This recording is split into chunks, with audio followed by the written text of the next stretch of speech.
जय राम, जय श्री राम, जय हो भोले बाबा। मेरे प्यारे सभी भक्तों, हम सभी को पता है कि इस बार का जो सावन 2023 का जो सावन है 4 जुलाई से ही लग गया है और 4 जुलाई से सावन का महीना बड़ी ही धूमधाम से मनाया जा रहा है। वैसे सभी शिव भक्त इस सावन के महीने का बहुत ही बेसब्री से इंतजार करते रहते हैं, लेकिन इस बार के सावन के महीने में इन 5 स्त्रियों को भूल से भी सावन के सोमवार का व्रत नहीं करना चाहिए।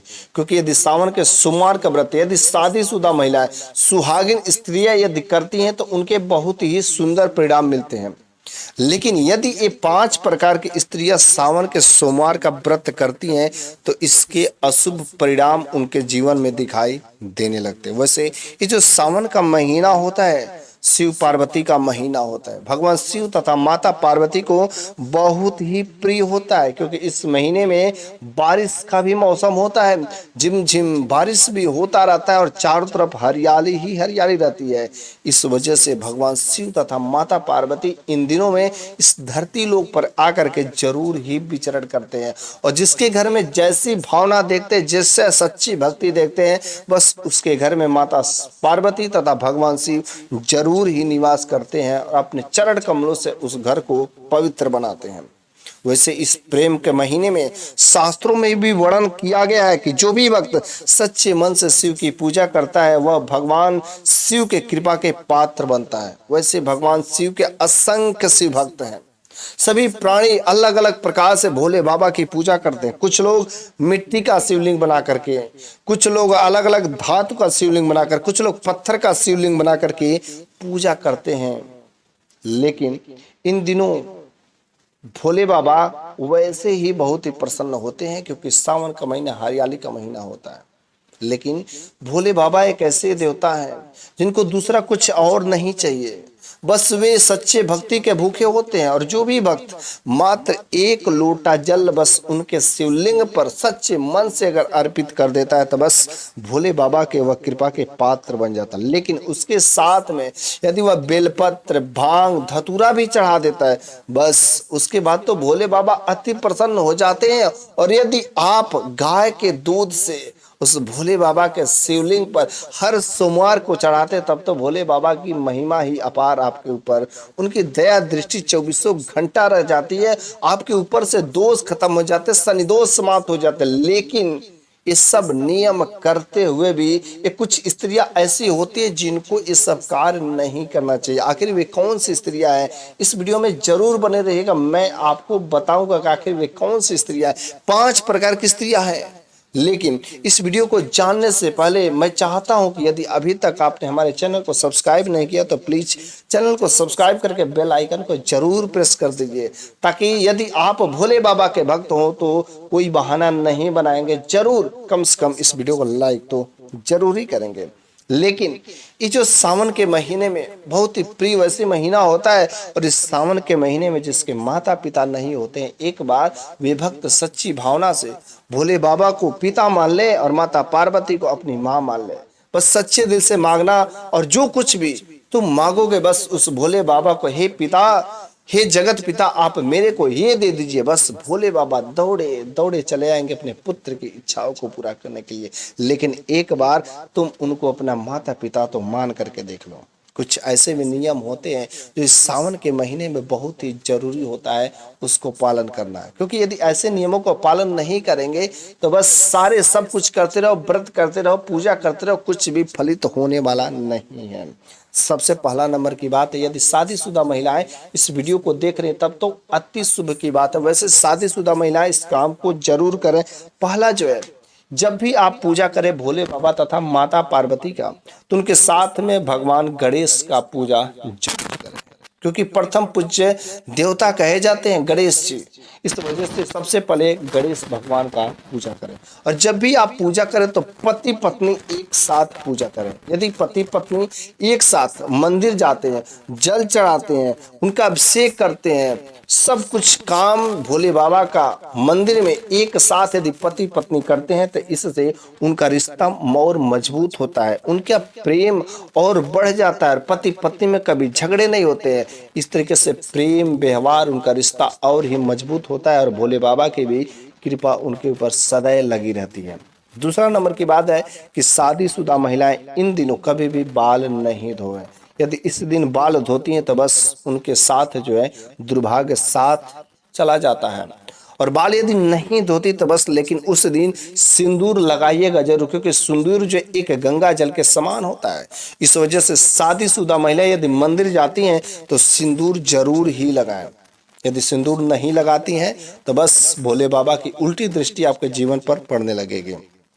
तीसरा नंबर की बात है कि जो भी शिव भक्त हो, चाहे महिला हो या पुरुष हो, इन दिनों में कभी भी काले रंग का कपड़ा नहीं पहनना। काले रंग का कपड़ा नकारात्मक शक्तियों के संकेत देते हैं, इसके विपरीत फल आपके जीवन पर दिखाई देने लगते हैं। इसके साथ ही आप जो है इन दोनों में सफेद कलर का भी कपड़ा नहीं पहन सकती हैं, चाहे वह महिला हो या पुरुष हो। सफेद रंग का कपड़ा मतलब काला और सफेद, ये दो रंग के कपड़े नहीं पहन सकते। वैसे सावन का महीना हरियाली का महीना होता है, और वैसे यदि हरा रंग का कपड़ा पहनते हैं तो माता पार्वती तथा भोले को अति प्रिय होता है। लेकिन यदि इसके साथ में चुंदड़ी के आकार का लाल या गुलाबी कलर का भी यदि आप पहनते हैं तो माता पार्वती अति प्रसन्न होती हैं। इस वजह से हमें इन वस्त्रों को पहनते समय बहुत ही सावधानी बरतनी चाहिए कि ऐसा वैसा वस्त्र भड़काऊ रंग का कपड़ा नहीं पहनना चाहिए। चौथा नंबर की बात है कि शादीशुदा महिलाएं, शादीशुदा जो भी लोग होते हैं, पुरुष और महिला होते हैं, इन दिनों हमें शारीरिक संबंध नहीं स्थापित करना चाहिए। इन दिनों में हमें ब्रह्मचर्य का नियम का पालन जरूर ही करना चाहिए, क्योंकि यदि शादीशुदा महिलाएं इन दिनों में यदि संबंध स्थापित कर लेती हैं तो उनका व्रत जो खंडित हो जाता है और भोले बाबा का अपमान होता है। शिव पुराण में भी ये भी वर्णित है कि यदि आप सच्चे भक्ति से भोले बाबा का भजन कीर्तन करना चाहते हैं तो आपको ब्रह्मचर्य का नियम पालन करना पड़ेगा, तभी भोले बाबा आपकी पूजा, आपका व्रत जो स्वीकार करेंगे। पांचवा नंबर की बात है, वैसे सावन का महीना प्रेम का महीना होता है, और इस महीने में वाद विवाद, लड़ाई झगड़ा, पति पत्नी के बीच में तो लड़ाई झगड़ा नहीं, प्रेम का व्यवहार होना चाहिए। किसी के भी साथ जो है लड़ाई झगड़ा या किसी को अपमानित करना या किसी को अपशब्द बोल देना, ये सब चीजें नहीं होना चाहिए। बिल्कुल ही उन दिनों में सबसे मिलजुल करके प्रेम की बात करना चाहिए। छठा नंबर की बात है, जो शादीशुदा महिलाएं होती है श्रृंगार जरूर करती है, और इन दोनों में भरपूर अच्छे तरीके से श्रृंगार करना चाहिए। और इतना ही आप अच्छे से श्रृंगार करके भोले बाबा के मंदिर में जाती, माता पार्वती प्रसन्न होती हैं। तो श्रृंगार वाली जो औरतें होती है अच्छे तरीके से श्रृंगार करें, लेकिन अपने श्रृंगार का सामान कभी भी किसी को नहीं दें। ऐसा क्या होता है कि अच्छा करने से आपके अच्छे भाग दूसरे के साथ चले जाएंगे। लेकिन इन दिनों में सावन के महीने में यदि आप व्रत करते तो श्रृंगार का सामान नया खरीद करके आप किसी दूसरे को दान दे सकते हैं, अपने पड़ोसी को, अपने रिश्तेदार को, चाहे किसी को। यदि आप श्रृंगार का सामान नया खरीद करके आप किसी को दान देती हैं तो बहुत ही फलदायी होते हैं, और इससे ऐसा करने से आपके पति की आयु बढ़ती है, आपके पति के पदोन्नति होती है। इस वजह से इन दिनों में श्रृंगार का सामान जरूर दान करें, लेकिन जो यूज कर रहे हैं उस सामान को कभी भूल करके भी किसी को दान नहीं दे। सिंदूर तो कभी नहीं दे अपना किसी दूसरे को लगाने के लिए। सातवां नंबर की बात है कि जो भी भक्त सावन के महीने में भोले बाबा का सच्चे दिल से भक्त करता है, वो व्रत रखते हैं, तो वे लोग कभी भी तामसिक भोजन नहीं करें, अर्थात इन दिनों में मांस मदिरा का सेवन नहीं करें। यदि आप मांस मदिरा का सेवन कर लेते हैं, किसी प्राणी को मार देते हैं, तो भोले बाबा अति दुखी हो जाते हैं और इनकी उल्टा दृष्टि आपके जीवन पर पड़ने लगता है। इस वजह से सावन के महीना में भूल करके भी मांस मदिरा का सेवन नहीं करें, नहीं तो आपके जीवन में बहुत ही खतरनाक प्रभाव दिखाई देने लगेगा। अगला नंबर की बात है, पति पत्नी को कभी भी एक ही बिस्तर पर नहीं सोएं। जमीन पर सोए, नहीं तो लोग अलग अलग सोए, क्योंकि एक ही बिस्तर पर सोने से हो सके वे अपने मन की एकाग्रता को खंडित कर सकते हैं और वे संबंध स्थापित कर सकते हैं, जिसकी वजह से उनका व्रत खंडित हो सकता है और भोले बाबा की उल्टी दृष्टि उनके जीवन पर दिखाई देने लगेगी। इसके वजह से पति पत्नी को हमेशा जिस दिन व्रत हो कम से कम उस दिन अलग सोए, लेकिन जमीन पर सोते हैं तो अति फलदायी इसके फल मिलते हैं। इन दिनों में हम सभी को वृक्ष भी नहीं काटना चाहिए, और सोमवार के दिनों में तो कभी भी आप कोई वृक्ष नहीं तोड़े, ना तो कोई टहनी तोड़े। हाँ, आपको सोमवार का दिन जो है बेल के पत्ते को चढ़ाना जरूरी होता है, लेकिन आप एक दिन पहले ही सोमवार के पहले अर्थात संडे को, रविवार को या बेल के पत्ते को तोड़ दें, लेकिन टहनी को नहीं तोड़ना है। क्योंकि ये जो बेल का पत्ते होते हैं, आप जो इसको फ्रिज में रख करके 6 महीने तक आप इसको भगवान शिव को अर्पित कर सकते हैं। ऐसा करने से आप जो है वो पाप के दोषी नहीं होते, क्योंकि भोले बाबा ऐसा मानते हैं कि बेल का पत्र जो होता है 6 महीने तक शुद्ध होता है, भले भर सके वह शुद्ध ताजा होना चाहिए। यदि आप फ्रिज में रख देते तो यह जो है बेल का पत्र ताजा ही रहता है। लेकिन अब हम बात करेंगे कि आखिर वे कौन सी स्त्रियां हैं, 5 स्त्रियां कौन सी हैं जिनको भूल करके भी इस सावन के सोमवार का व्रत नहीं करना चाहिए। क्योंकि हम सभी लोग व्रत करते हैं ताकि हमारे जीवन पर भगवान शिव का सही कृपा पड़ सके, उनके फल को, उनके आशीर्वाद को हम प्राप्त कर सके। लेकिन अगर नहीं जानते उसके बावजूद भी यदि ये स्त्रियां, शादीशुदा स्त्रियां होते हुए भी कुछ ऐसी स्त्रियां होती हैं जिनको भगवान शिव के सोमवार का व्रत नहीं करना चाहिए। पहला नंबर की बात है कि गर्भवती महिला, यदि कोई महिला गर्भवती है तो उन महिलाओं को भूल करके भी सावन के सोमवार का व्रत नहीं करे, क्योंकि एक गर्भवती महिला को बहुत सारे नियम का पालन करना पड़ेगा यदि वह व्रत रखती है तो, जिसकी वजह से उस नियम को यदि पालन करेंगे तो उसके गर्भ में जो बच्चा पल रहा है शायद उसको कुछ परेशानी, कुछ दिक्कतें हो सकते हैं, जिसकी वजह से उस बच्चे की कमी जरूर आ जाएगी।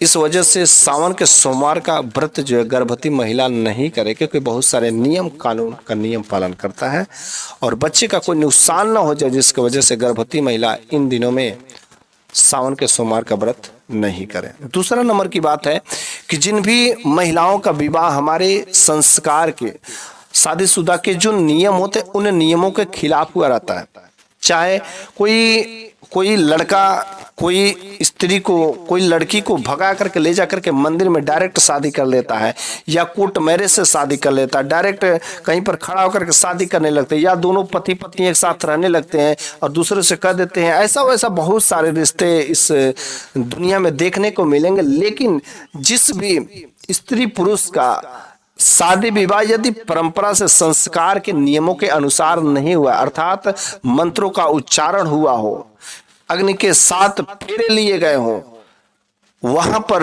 इस तरीके से यदि नहीं हुआ है तो वे लोग इस सावन के सोमवार का व्रत करने के हकदार नहीं है, क्योंकि भोले बाबा उनका व्रत को कभी भी स्वीकार नहीं कर सकते, क्योंकि वे लोग संस्कार के नियमों के खिलाफ है। अग्नि को साक्षी मारकर को उन्होंने नहीं किया है शादी विवाह, जिसके वजह से उनका विवाह जो है भोले बाबा मानते ही नहीं, जिसके वजह से उन पति पत्नी का व्रत जो खंडित हो जाता है। तो ये लोग कभी भी काम नहीं करें। तीसरा नंबर की बात है कि जो औरतें अपने पति को तलाक दे दी रहती हैं, जो औरतें अपने पति को तलाक दे दी रहती हैं और पति कहीं और रहता है, पत्नी कहीं और रहती है, तो वे औरतें कभी भी इस सावन के सोमवार का व्रत नहीं करे। यदि तलाक दे चुकी हैं तो आपका कोई हक नहीं है सावन के सोमवार का व्रत करने का। इस वजह से तलाक वाली औरतें, क्योंकि ये सावन के सोमवार का व्रत यदि शादीशुदा महिलाएं करती हैं तो उसके बहुत ही अच्छे परिणाम मिलते हैं। लेकिन यदि आप अपने पति का इज्जत ही नहीं करती, आप अपने पति का सम्मान नहीं करती और अपने पति को तलाक दे दी है, तो बस आपका व्रत करने से कोई फायदा, कोई फलित नहीं होने वाला है। चौथा नंबर की बात है कि जो हमारे घर की कुछ ऐसे औरतें होती हैं या हमारे समाज में कुछ ऐसे औरतें होती हैं जो अपने पति को सम्मान नहीं देती हैं, बिल्कुल ही सम्मान नहीं देती हैं, और उन पत्नियों का रिश्ता, उन स्त्रियों का रिश्ता किसी दूसरे गैर मर्द के साथ में रहता है। अर्थात वो घर की कुलक्षणी महिला होती है, कुलक्षणी, जिनका लक्षण ही ठीक नहीं होता, किसी दूसरे, किसी पराया मर्द के साथ वो रिश्ता रखती है। वे औरतें सावन के सोमवार का व्रत भूल के भी ना करें, क्योंकि ऐसे कुलक्षणी औरतों के, कुलक्षणी स्त्रियों के व्रत जो है भोले बाबा कभी स्वीकार नहीं करते हैं। पांचवा नंबर की बात है, आपके घर में या कहीं अगल बगल में जरूर देखे होंगे कुछ ऐसी स्त्रियां होती हैं जो शुरुआत में ठीक रहती हैं, लेकिन कुछ ऐसी बीच में स्थितियां खराब हो जाती हैं कि उनकी मानसिक स्थिति खराब हो जाती है। लेकिन कुछ ऐसे लोग होते हैं उनको जबरदस्ती व्रत करवाते हैं, और यदि जबरदस्ती व्रत करवाते हैं उसके बाद वे कुछ ऐसे चीजें खा लेती हैं जिसकी वजह से उनका व्रत खंडित होता है, क्योंकि उनको पता ही नहीं रहता है, मानसिक क्षमता नहीं रहता है। तो उनका व्रत यदि खंडित होता है तो उसका सारा का सारा दोष आपके ऊपर पड़ता है। यदि आप व्रत करवाते हैं तो उनके ऊपर हमेशा ध्यान रखें कि कहीं कुछ खा ना पाए, क्योंकि यदि वो फलदायी के पात्र होंगे तो उनका उसका फल आपको भी मिलेगा। लेकिन यदि आप ध्यान नहीं रखते, बस जबरदस्ती उसको व्रत रखवा देते हैं, तो यदि कुछ ऐसी वैसी चीजें खा लेते तो उसका जो दोष आपको प्राप्त होते हैं।